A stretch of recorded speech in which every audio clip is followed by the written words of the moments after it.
Hi guys, welcome back to the channel. और आज हम सॉल्यूशन एंड कोलिगेटिव प्रॉपर्टीज़ का नेक्स्ट लेक्चर पढ़ेंगे। और इसमें मैं बात करने वाला हूँ ग्रुप बी के एक और कंसंट्रेशन टर्म्स की, जिसके बारे में जिसका नाम है मोल फ्रैक्शन। ठीक है, तो हम सेकंड कंसंट्रेशन टर्म की बात करेंगे, जो है अपना मोल फ्रैक्शन। ठीक है, देखो फ्रैक्शन जो टर्म है, इससे क्या है, हम बचपन से ही इंट्रोड्यूस हो जाते हैं। जब फोर्थ फिफ्थ में ही मैथ्स पढ़ते हैं तो वहाँ पे फ्रैक्शन नाम का एक चैप्टर होता है, उसे पढ़ लेते हैं। तो उसमें जनरली क्वेश्चन कैसे होते थे, जब छोटे होते तो किस टाइप का क्वेश्चन रहता था कि ये हमारा एक पिज्ज़ा है, पिज्ज़ा को 4 स्लाइस में बांटा गया है ना। 4 स्लाइसेस में एक जो है वो तुमने खा ली, ऐसा क्वेश्चन रहता था। एक तुम खा चुके हो, और अब ये बोलते क्वेश्चन कुछ इस तरह का रहता था कि जो खाया हुआ पिज्ज़ा है उसका फ्रैक्शन बताओ। तो फ्रैक्शन हम कैसे बताते थे, फ्रैक्शन हम कुछ इस तरीके से बताते कि जो पूछा गया है, जैसे मैंने पूछा है कि कितना खा चुके हो, तो जो खा चुके हो जितना पार्ट उसे ऊपर लो, और जो टोटल है नीचे क्या लेना है, टोटल। टोटल कितने पार्ट थे, तो 1 2 3 और 4, तो टोटल पार्ट थे 4। तो अपना फ्रैक्शन कितना हो गया, 1/4। ठीक है, तो ये तो बात है कि फ्रैक्शन क्या होगा, हमेशा लेस देन 1 होगा। It will be less than 1, fraction will always be less than 1। तो होता क्या है, अगर मैं इसे केमिस्ट्री और सॉल्यूशंस के बारे में बात करूं तो इसको हम बोलेंगे ratio of number of moles of substance to the total number of moles. ठीक है, कहने का मतलब ये है कि हमारे किसी सब्सटेंस के मोल्स का रेशो किसके साथ, टोटल नंबर ऑफ मोल्स के साथ। मान लो मैं क्या कह रहा हूँ, एक सॉल्यूशन है, हम जनरली बाइनरी सॉल्यूशंस के बारे में बात कर रहे हैं यहाँ पे, है ना। मैंने स्टार्टिंग में ही बताया था कि बाइनरी सॉल्यूशन के बारे में बात करेंगे। बाइनरी सॉल्यूशन का मतलब क्या होता है कि उसमें दो कंपोनेंट होंगे। क्या होंगे, दो कंपोनेंट। मैं मान लेता हूँ एक ए है और एक क्या है, बी। ठीक, एक क्या है, ए और एक है बी। तो इसमें ए का कुछ मोल होगा और बी के भी कुछ मोल्स रहे होंगे। तो मेरे को क्या करना है, मोल फ्रैक्शन निकालना है ए का। तो मोल फ्रैक्शन को हम रिप्रेजेंट करते हैं जनरली इस टाइप के सिंबल से, एक्स बना के। ठीक है, तो मोल फ्रैक्शन हम कैसे निकालेंगे, मोल फ्रैक्शन क्या है, ratio of number of moles of substance to the total number of moles. ठीक, तो mole fraction of A will be equal to number of moles of A divided by total number of moles. Total number of moles will be equal to Na plus Nb। बात समझ में आती है, बिल्कुल सही है। अगर यहीं पे मैं बोल दूं कि मोल फ्रैक्शन ऑफ B आप निकालो, तो mole fraction of B will be equal to moles of B divided by moles of A, मतलब टोटल मोल्स ऑफ B। ठीक है, these will be the mole fraction of A and B। Okay, now तो अपने को करना क्या है, अगर मैं यहीं पे एक बात बोलूं कि मोल fraction of A plus mole fraction of B, what will be the value, तो हम कर सकते हैं मोल फ्रैक्शन ऑफ A कितना है, Na/Na plus Nb and plus Nb/Na plus Nb। ठीक है, तो देखो अपना क्या है, Na प्लस एन बी, अगर मैं इसको एलसीएम लूंगा तो सेम है Na प्लस एन बी, और ऊपर भी Na प्लस एन बी, मतलब moles of A plus moles of B. तो it will be equal to 1, X A plus X B will be equal to 1। मतलब कि कंपोनेंट का mole fraction, अपने solution में जितने भी कंपोनेंट होंगे उनके सबके मोल फ्रैक्शन का सम किसके बराबर होना चाहिए, 1 के बराबर। ठीक है, अगर मैं यहीं पे सॉल्यूशन में बात करूं, सॉल्यूशन का में क्या होता है, एक होता है सोल्यूट और एक होता है अपना सॉल्वेंट। ठीक है, सोल्यूट के कुछ मोल्स रहे होंगे और सॉल्वेंट के भी कुछ मोल्स रहे होंगे। तो अगर मैं मोल फ्रैक्शन ऑफ सोल्यूट के निकालने की बात करता हूं यहाँ पे, तो मोल फ्रैक्शन ऑफ सोल्यूट क्या हो जाएगा अपना, moles of solute divided by moles of solute plus moles of solvent, क्योंकि टोटल नंबर ऑफ मोल्स तो यही रहेंगे ना। ठीक है, उसी तरह मोल फ्रैक्शन ऑफ सोलवेंट क्या हो जाएगा, moles of solvent divided by total moles which is equal to moles of solute plus moles of solvent. ठीक है, अगेन जब हम mole fraction of solute plus mole fraction of solvent करेंगे तो हमको क्या मिलेगा, हमको मिलेगा 1 mole fraction of solute plus mole fraction of solvent will be equal to 1।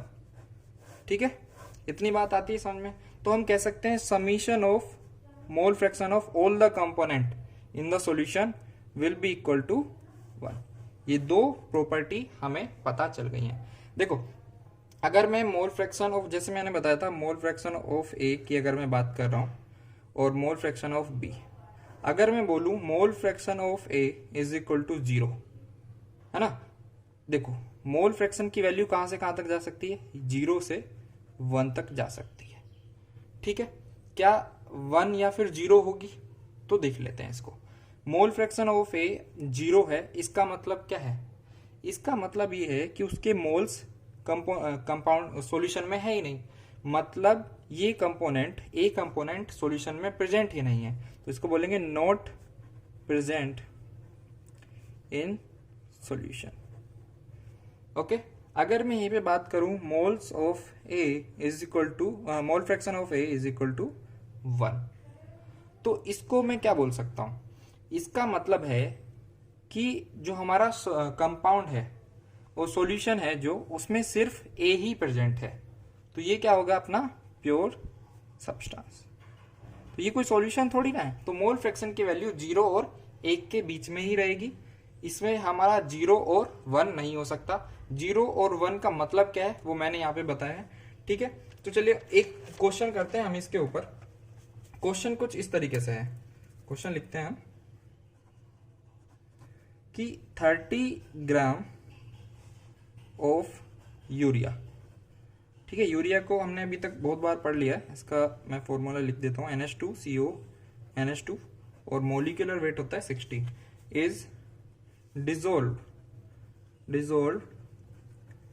in 45 gram of water. तो हमको क्या क्या डिटरमाइन करना है, सबसे पहले percentage weight by weight, then percentage then हमको करना है mole fraction of urea and mole fraction of water, है ना। वाटर और यूरिया का मोल फ्रैक्शन हम अपने को निकालना है। सबसे पहले परसेंटेज वेट बाय वेट निकालते हैं। तो परसेंटेज वेट बाय वेट के लिए अपने को क्या चाहिए, weight of solute divided by weight of solution. ठीक है, तो वेट ऑफ सोल्यूट कितना है अपना, वेट ऑफ सोल्यूट क्या है, यूरिया, तो 30 gram divided by weight of solution. Weight of solution मैंने स्टार्टिंग में बताया था क्या होता है, weight of solute plus weight of solution. तो सोल्यूट का वेट है 30 ग्राम, सोलवेंट का वेट है 45 ग्राम, तो it will be 75 into 100 which will be equal to 40%। Okay, समझ में आती है बात, बिल्कुल। अपने को वेट बाय वेट का परसेंटेज वेट बाय वेट पता चल चुका है। अपने को क्या निकालना है, mole fraction of urea. Mole fraction of urea के लिए अपने को सबके मोल्स पता होने चाहिए।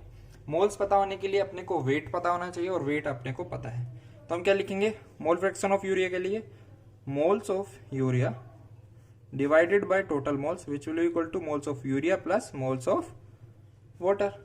और ये पता है अपने को मोल्स ऑफ यूरिया कितना है, given mass 30 upon molecular mass मैंने बताया था क्या होता है 60 divided by 30 by 60 plus moles of water कैसे निकालेंगे, 45 बाय 18। ठीक है, इसको अगर मैं सोल्व करता हूं इट विल बी 1/2 और इसको कैसे कर सकते हैं, 6 से अपन काटेंगे तो क्या होगा, या 9 से काट लें, 9 5 जा 45, 9 2 जा 18, मतलब 1/2 डिवाइडेड बाय 1/2 प्लस 5/2। ठीक है, ये तो 2 तो कैंसिल हो जाएगा, तो ये कितना हो जाएगा अपना 1/6, है ना। ये एलसीएम लोगे तो क्या होगा 6/2, 2 से 2 कैंसिल तो 1/6। मोल फ्रैक्शन ऑफ यूरिया कितना हो गया 1/6। अपने को पता है कंपोनेंट का जो मोल फ्रैक्शन होता है, जितने भी कंपोनेंट है उनका समीशन क्या होता है 1, तो mole fraction of urea plus mole fraction of H2O should be equal to 1। ये अपने को पता है कितना है 1/6, तो मोल फ्रैक्शन ऑफ H2O कितना हो जाएगा 1 minus 1/6 which will be equal to 5/6। तो ये हो गया हमारा आंसर। ठीक है, ऐसे भी निकाल सकते हो या फिर ऐसे निकाल सकते थे moles of H2O upon moles of urea plus moles of H2O। Moles of H2O कितने हो जाते हैं 5/2 डिवाइडेड बाई 1/2 प्लस 5/2। ठीक है, तो उससे भी अपना यही आता 5/6। ठीक है, आई होप इतना समझ में आया होगा। तो देखो अब नेक्स्ट क्वेश्चन पे थोड़ा हम आगे चलते हैं, एक और क्वेश्चन करते हैं इससे रिलेटेड। क्वेश्चन है कि एन एक्वस सॉल्यूशन, क्वेश्चन क्या है, एक एक्वस सॉल्यूशन है हमारा, an aqueous solution contains 28% weight by weight of KOH potassium hydroxide, और if density of solution, density of solution अपने को दिया हुआ है which is equal to 1.25 gram पर ml। तो अपने को कैलकुलेट करना है mole fraction of KOH, calculate mole fraction of KOH and then ये पहला पार्ट है। सेकंड पार्ट में अपने को कैलकुलेट करना है percentage weight by volume and third part में अपने को कैलकुलेट करना है मोलरिटी। तो ये एक तरीके से अपना क्या है, एक मिसलेनियस एग्जांपल है, जितना भी हमने अभी तक पढ़ा है उसके बेसिस पे। तो सबसे पहले अपन क्या करते हैं, परसेंटेज वेट बाय वॉल्यूम को फाइंड करेंगे। मैंने लास्ट क्लास में, लास्ट लेक्चर में मैंने एक रिलेशन बताया था परसेंटेज वेट बाय वॉल्यूम और परसेंटेज वेट बाय वेट के बीच। क्या होता है कि परसेंटेज वेट बाय वेट में अगर हम डेंसिटी का मल्टीप्लाई करते हैं तो अपने को क्या मिलता है, percentage weight by volume.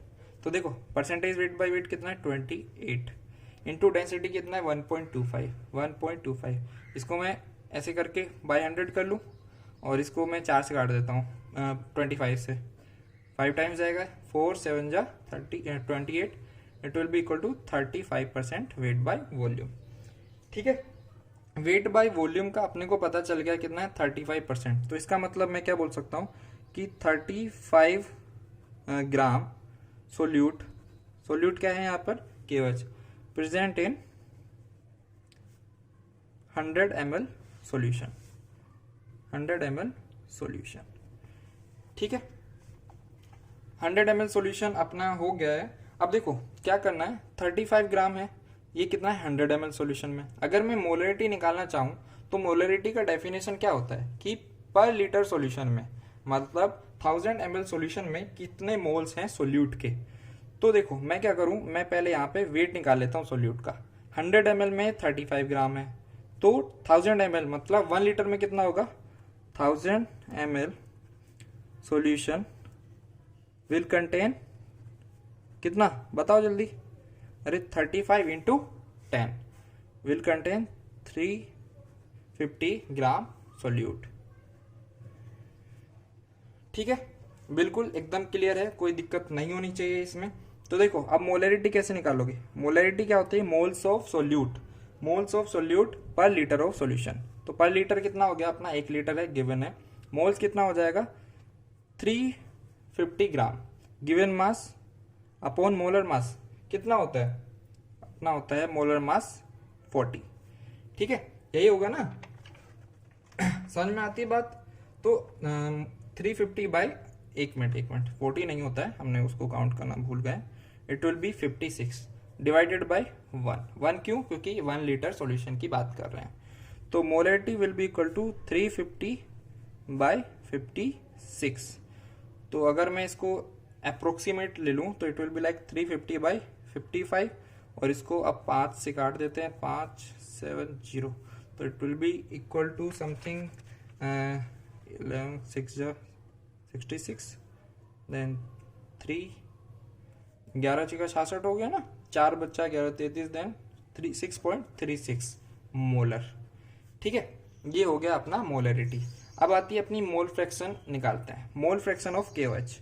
Mole fraction of KOH के निकालने के लिए अपने को क्या पता होना चाहिए, moles of KOH divided by moles of KOH plus aqua solution है तो मोल्स ऑफ वाटर। तो मोल्स ऑफ KOH कैसे निकालोगे, गिवन मास कितना है अपना 35 ग्राम। 35 बाय मोलर मास कितना है 56 divided bye moles of KOH, वही हो गया 35 बाय 56। एक मिनट इसको ले लेता हूँ, 35 बाय 56 हो गया अपना। ठीक है, समझ में आता है? या फिर इसको ऐसे कर सकते हो, देखो इसमें अपने को थोड़ा सा दिक्कत हो जाएगा, एक दूसरा तरीका बताता हूं मैं। अपने को दिया हुआ है 28% वेट बाय वेट। ठीक है, ये हमने सोल्यूट का वो पता चला था। ठीक, ये से सॉल्यूशन का पता था। 28% वेट बाय वेट है, इसका मतलब मैं क्या कह सकता हूं कि इसमें 28 ग्राम क्या होगा KOH और 72 ग्राम क्या होगा अपना वाटर।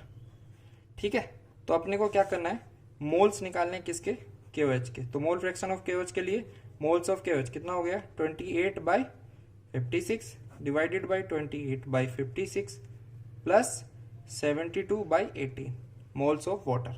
तो ये कितना हो जाएगा 1/2 1/2 एंड 4।